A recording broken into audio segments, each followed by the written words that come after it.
বিসমিল্লাহিররহমানিররহিম। আসসালামু আলাইকুম। Hello guys, kitchen হাউজে আপনাদের সবাইকে স্বাগতম। আশা করি আপনারা ভালো আছেন। আল্লাহর রহমতে আমিও ভালো আছি। আপনাদের সাথে হাজির হয়ে গেলাম নয়টা শুটকির ভর্তা বোনা রেসিপি নিয়ে। এখানে আমি 100 গ্রামের মতো শুটকি নিয়েছি। শুটকিটিকে ভালো করে ধুয়ে পরিষ্কার করে দিয়ে 1 ঘন্টার মতো পানিতে ভিজে রেখেছিলাম। শুটকিটিকে আমি তেলে ভেজে নেব।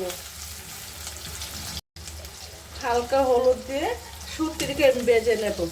শুটকিগুলো ভাজা হয়ে গেছে, এখন আমি চুলা থেকে নামিয়ে নেব। রান্না করার জন্য পেঁয়াজ সাথে দিয়ে দিলাম তেজপাতা, সাথে একটা আস্তা রসুন দিয়েছি।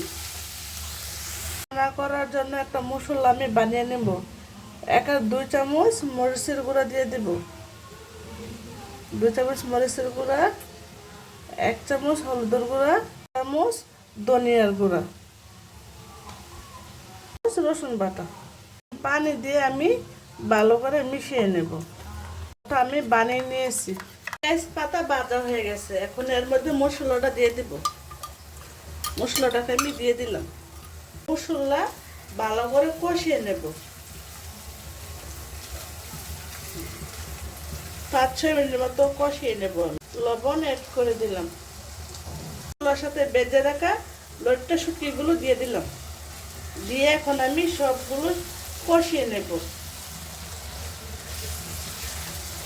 দেখে কিছুক্ষণের জন্য আমি কষিয়ে নেব। এখন আমি দেখে নেব কষানো হয়েছে কিনা। দেখেন বন্ধুরা, কত সুন্দর একটা কালার আসছে কষানোর মধ্যে।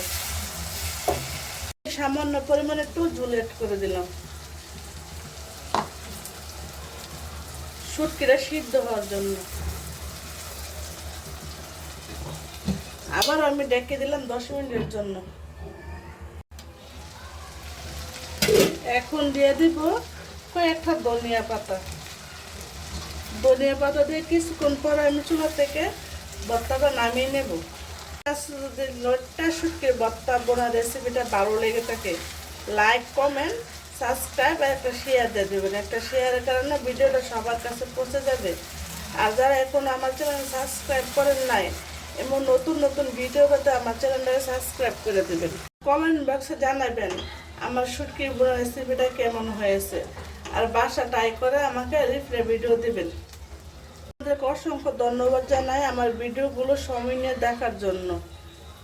যারা দেখেন তাদেরকেও জানাই, আর যারা ফেসবুকে আমার ভিডিওগুলো দেখেন তাদেরকে অসংখ্য ধন্যবাদ জানাই।